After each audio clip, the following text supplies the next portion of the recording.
ஆண்டவராகிய இயேசு கிறிஸ்துவின் விலையேறப்பெற்ற பரிசுத்தமான நாமத்தில் அன்பின் வாழ்த்துக்கள். நாள் உங்களுக்கு ஆசீர்வாதமாக இருப்பதாக. இயேசு மாறாதவர்.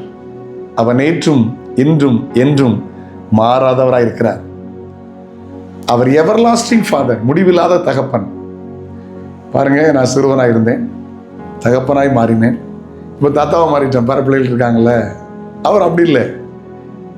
எங்கள் அப்பாவுக்கும் அவர் அப்பா தான், எனக்கும் அப்பா தான், என் பிள்ளைகளுக்கு அப்பா தான். அவர் முடிவில்லாத தகப்பன், மாறாதவர். அல்லேலூயா. என்னாகமத்தில் 23ஆம் அதிகாரத்தில் அந்த வசனம் விவிதமாய் சொல்லுகிறது. வாசிக்கலாமா? பொய் சொல்ல தேவன் மனிதன் அல்ல, மனமாற அவர் மனுபுத்திரன் அல்ல. வாசிக்கலாம். என்னாகும் 23:19. ஆமென். பொய் சொல்ல தேவன் ஒரு மனிதன் அல்ல. மனுஷன் எல்லாரும் பொய் சொல்றான். பொய் சொல்லும்போது கவனம். பொய் சொல்லும்போது பொய் சொல்லுகிறவன் பிசாசினால் உண்டாயிருக்கிறான் என்று வேதம் சொல்லுகிறது. மனமாற அவர் ஒரு மனிதன். மனம் மாற, அதாவது மனுஷனுடைய மனம் குரங்க, அப்படி சொல்றாங்க பெரியவங்க. குரங்கு ஒரே இடத்துல ஸ்டேபிளா இருக்காது. இங்க இருந்து அங்க சாடம், அங்க இருந்து அங்க சாடம். மனுஷன் மனம் அப்படிதான் இருக்கும். 3/4 மணி நேரத்துக்கு மேல ஒரு கிளாஸ் எல்லாம் இருக்க முடியாது. அதனால தான் ஸ்கூல்ல பாத்தீங்கன்னா 3/4 மணி நேரம் தான் ஒரு கிளாஸ்.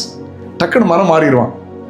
1 மணி நேரத்துக்கு மேல பேச முடியாது. பாட்டு ஆராதனை எல்லாம் சேர்த்து 1.5 மணி நேரம் கொண்டு போறதே பெரிய விஷயம். ஏன்னா அவன் மனம் டக்குன்னு மாறிடும். கர்த்தருக்கு ஸ்தோத்திரம்.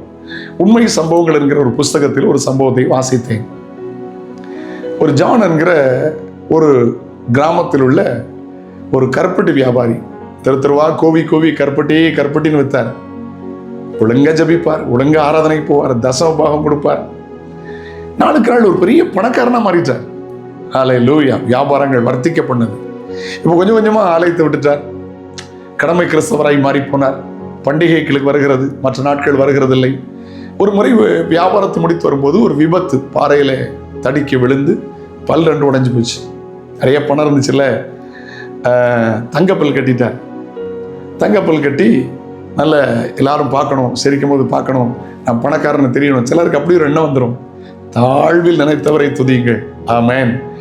நம்மை ஆசீர்வதித்த கர்த்தரை பார்க்கணும்.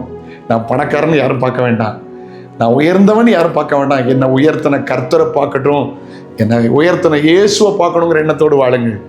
நான் சிறுக, கர்த்தர் உயரணும். ஆமா, இவர் எல்லாத்திலையும் சிரிச்சு பேசுவார். அதுக்கப்புறம் வியாபாரங்கள் கூட்டிட்டு இஞ்சி வியாபாரம் வாங்கினார், நடத்த ஆரம்பிச்சார். பேசும்போதெல்லாம் தங்கப்பல் தெரியும். இவர் முடிச்சு வரும்போது ஒரு முறை திருடர்கள் அடிச்சு அந்த பல்ல கலத்திட்டு போயிட்டாங்க. மனம் திரும்பினார். என் ஜீவனாது கிடைத்ததே என்று மனம் திரும்பி மறுபடியும் ஆண்டவரை நேசிக்க வந்தார். நாம் மாறி விடுகிறோம். ஆனால் யோசுவா 1:5 ஆண்டவர் அழகா சொல்றார். வாசிக்கலாமா? நான் மோசையோடு இருந்தது போல, நான் முந்தின தலைமுறையோடு நான் இருந்தது போல உன்னோடும் இருப்பேன். மோசைட்ட இருந்த பத்தியா, உன்னோடு இருக்கிறேன். நான் உன்னை விட்டு விலகுவதும் இல்லை, உன்னை கைவிடுவதும் இல்லை. மாறாதவர். மனம் திரும்பிய ஜான் மறுபடியும் கர்த்தரை நேசிக்க ஆரம்பித்தான். உண்மை சம்பவங்கள் என்கிற அந்த பகுதியை நான் வாசிக்க ஆரம்பித்தேன். ஹல்லேலூயா. உங்களுடைய வாழ்க்கையில் மாற்றம் ஏற்படட்டும். ஆமென். எப்பவும் மாறாம இருங்க. பழைய வாழ்க்கைக்கு திரும்பி வாங்க. எவ்வளவு உயர்வு வந்தாலும் மாறிடக்கூடாது. அன்பா பேசுங்க, அன்பா பழகுங்க, கர்த்தரை நேசிங்க, கர்த்தருக்குன்னு கொடுங்க, மாறாதுங்க. பணம் மனிதனை மாத்திரக்கூடாது. நமக்குள்ள மாறாத ஒரு கர்த்தர் இருக்கிறார். எண்ணத்தோடு வாழுங்கள். இந்த நாள் உங்களுக்கு ஆசீர்வாதமா இருக்கும். ஒருவேளை கர்த்தர் பேசினா உங்க லைஃபை சரி செய்து கொள்ளுங்கள். நல்லா சாப்பிடுங்க, நல்லா ட்ரெஸ் பண்ணுங்க, நல்ல வாகனம் வாங்க, நல்ல வீடு கட்டுங்க, நல்ல கர்த்தருக்கு கொடுங்க, ஏழைகளுக்கு கொடுங்க. ஆனால் நீங்க மாறிடாதுங்க. உங்க சுவாபம் மாறக்கூடாது. ஒரே ஸ்டேபிளா வாழுங்க. அதைத்தான் கர்த்தர் விரும்புகிறார். நீரோ மாறாதவராக இருக்கிறீர். ஆண்டுகள் முடிந்து போவதில்லை. மாறாத கர்த்தர் நம்மோடு இருந்தால் நம்முடைய வாழ்க்கையும் மாறாமல் இருப்பதாக. ஜெபிக்கலாமா?